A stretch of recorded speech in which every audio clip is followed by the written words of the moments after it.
AITA for being upset that my husband of 18 years left me alone at the hospital when I was bleeding internally? I'm really not happy with how things went down last weekend, so I thought I'd scream into the void and see if the void screams back. I don't have any friends I could talk to about this. I, 43F, had severe abdominal pain in the lower right side of my abdomen on a Saturday night, so bad that I thought about going to the ER. But I'm slightly phobic about hospitals and ER visits are expensive, so I didn't. It ended up feeling somewhat better by the next morning, so I put it out of my mind and was just careful, thinking I had pulled a muscle or something. 2 days later I found massive purple bruises on my stomach, very near where the random pain had been or still was, which of course freaked me TF out. I first went to my OBGYN in case my IUD had slipped and perforated something, but my IUD was fine, and no ovarian cysts rupturing going on. She sent me to my primary care. After tons of poking and prodding, painfully I might add, she sent me directly to the UR, even going so far as to call the head nurse in the UR to tell them I was coming and what my symptoms were. Her thought was that it was appendicitis, even though I had no nausea or other symptoms of that.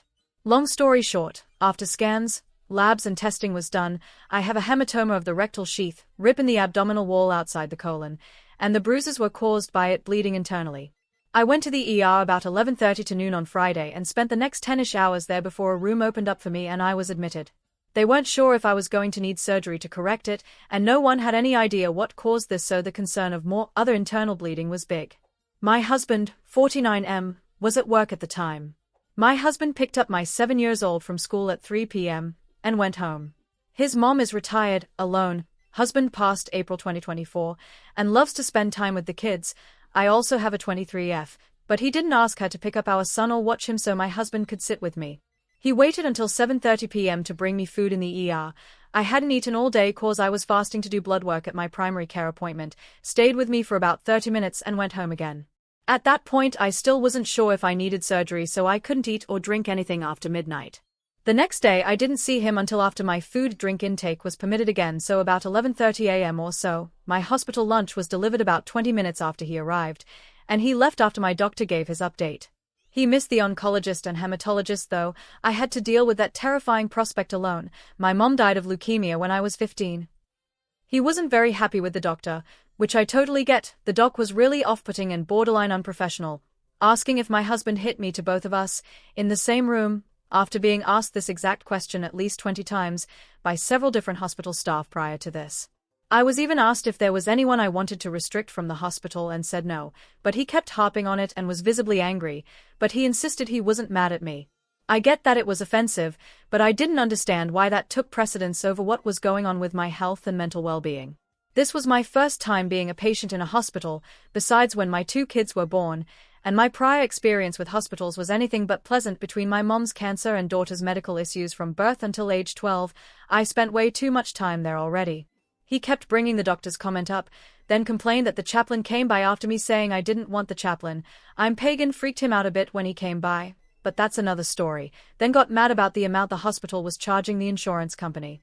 Not what they were charging us, what they charged the insurance. I felt like the whole time I was in there, all he did was act upset and angry, and, though he kept saying he wasn't mad at me, I felt like it was all about him and his feelings. I finally got to drive myself home from the hospital about 3:30 p.m. on Monday, so it was almost 4 days in the hospital. My husband came 3 of the 4 days and stayed about 20 to 30 minutes each day, his off weekends by the way, and missed every doctor except that one. When I got home, I got a shower to wash off the stink of disinfectant, and then it was straight back to normal, as though I had never been gone. My son gave me a hug, and then ran off fine, he's 7. My husband played video games until dinner, then ate and helped with some of the dishes. No, let me do that. You're not supposed to be exerting yourself, or sit down and I'll take care of dinner. You just got out of the hospital. Nothing. I'm worried about my future. Is this a picture of what my life may be like in the future? Cancer is rampant in both sides of my family, all kinds, so I guess that means I'll be doing chemo alone, and probably going to die alone in a hospital bed at some point. I'm trying to move forward, but I also feel some resentment towards him, whatever happened to in sickness and in health. I can't help but feel let down by him. I was all alone in a scary place, not knowing what was wrong or what was going to happen to me, and he couldn't be bothered to come sit with me, keep me company, help stop my freakouts or support me. Not once did he tell me, "It's okay, you'll be okay, we'll get through this." Instead it seemed like it was all about his frustrations and feelings. So now I'm conflicted. Maybe I was being selfish. It's not like he could actually do anything to help me there, and he was with our son. But where do you draw the line between selfishness and need for help? AITA for wanting my husband to be more supportive during my time in the hospital. TLDR, my husband left me alone at the hospital when I had internal bleeding and may have needed surgery. Update. Wow. I really didn't think I'd get more than a couple comments, but I really appreciate everyone who took the time to comment. I'm going to try to reply to comments tomorrow, cause I admit I was overwhelmed by the amount of responses and I was also trying to work at the same time. I really appreciate all the feedback, even those who called me a MAH, cause many of you were right. I should have been more clear about my needs and feelings. Shout out to Thestral Breeder for helping with verbiage to use when I talk with my husband. I've worked call centers all my life and know the difference between I statements and you statements, but in the moment and personal life, it's hard. Edit to clarify a few points that keep coming up. 1. I saw the surgeon Friday afternoon, and he restricted my food or drink starting at midnight that night and lasting until I got my second CT scan the next day, around mid-morning, to confirm my hematoma wasn't seeping or getting bigger. 2. No, I didn't specifically ask him to stay, and yes, that's my bad. I was in a lot of pain, and I didn't want to deal with him rolling his eyes at me and saying fine, I guess I'll stay in an irritated and put-out tone. Cause then I wouldn't have wanted him to stay, he would just have had a negative attitude that I didn't want to deal with at the time. Yes, he's done this before with other things, just nothing as serious. 3.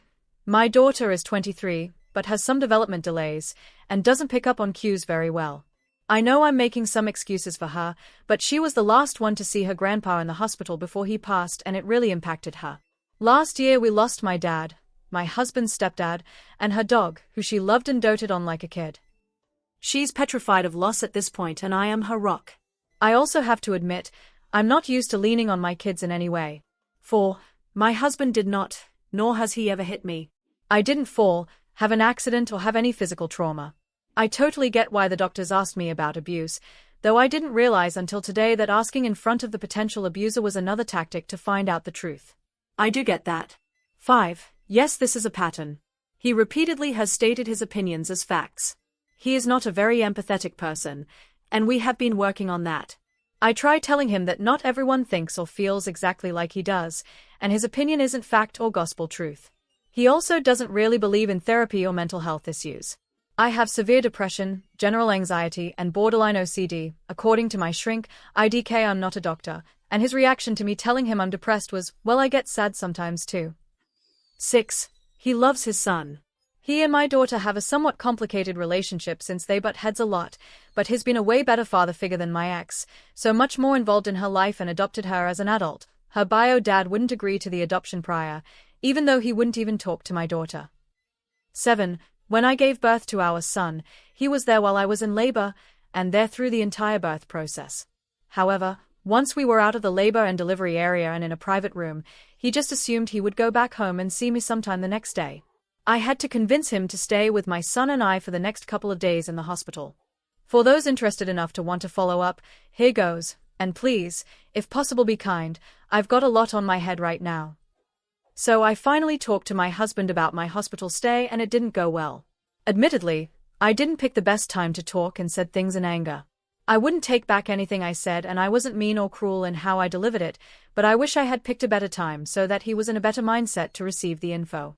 We were talking about an upcoming medical appointment for my daughter, and I said that we'd be leaving at X time the next day. His response: You're taking her? Don't you have to work? Yes.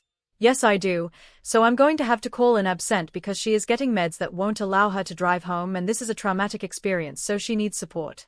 We already asked her bestie and her grandma, both have uncancelable things going on. Him: Well, I can take her. Me: Really? It could take all day. You're cool with that? Him, ranting for a while about how she can just get dropped off, she's an adult and it's a problem. Me, again, I am totally admitting this was not the best way to bring to these topics, yes, because not only will she need a ride home, but she needs the support. Like I needed support in the hospital. But you weren't there. I had to do it alone. Him, what was I supposed to do? Just sit there? Me, no, you could have reassured me. You could have held my hand so I wasn't freaking out so much, or just talked to me so my thoughts didn't spiral. What if I had bled out and they needed consent to operate? You weren't there to give it. Instead, you were there 20 to 30 minutes at most and pissed every visit. Some people need emotional support. Him scoffs. Me, well, at least I know what to expect for the future. I'll be going to chemo appointments alone, sitting in my hospital bed nursing home, alone and dying alone. Cause being there for me or anyone inconveniences you. Him, a bunch of childish BS, OKS and whatever S. Then proceeds to act like nothing happened and immediately fall asleep, even though I have visibly red puffy eyes from crying. Unfortunately, divorce isn't really an option for me financially or logistically. I can't uproot my kids. Yes, my daughter is 23, but with her current job and housing costs in my area, there's no way she can afford her own place, and my son has great connections in our neighborhood. My only viable plan to go to would be to move to the other side of the country because that's where my only support is. I'd have to quit my job, pull my kid out of school and move. If courts would even allow it.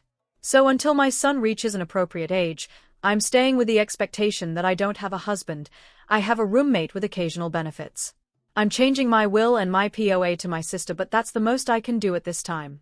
For additional clarity, my mom passed when I was 16, and dad passed last January, though we weren't close at the time. For my biological family, I talked to one sister and my paternal aunt. Otherwise, I'm an orphan. I'm fairly close with my MIL, enough to the point where she commiserates with me about my husband's behavior. He's a lot like his dad, who she divorced years ago. Lastly, for anyone who wanted a medical update, I've got an appointment with the hematologist-oncologist coming up, but it'll be a while.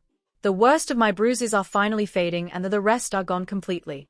I'm feeling better every day, but if I move too fast or clench my abdominal muscles, I get a nasty pinch. I keep forgetting to take it easy with lifting and bending, but it's not bad, mild enough that an ice pack and a couple ibuprofen take care of the worst of it. Luckily, my job has been amazing and letting me work from home even on in-office days. They really have been super caring and supportive. So again, thank you to everyone who commented or DM'd me. It really helped me to see past my husband's callous reaction and that it wasn't an unreasonable request to ask him to stay with me. It's been an eye-opening experience, and honestly I'm really sad that after all these years, I can't count on my partner. TLDR, I talked with my husband about his lack of support and caring during my hospital stay. He got mad and then ignored the whole convo, as though it never happened.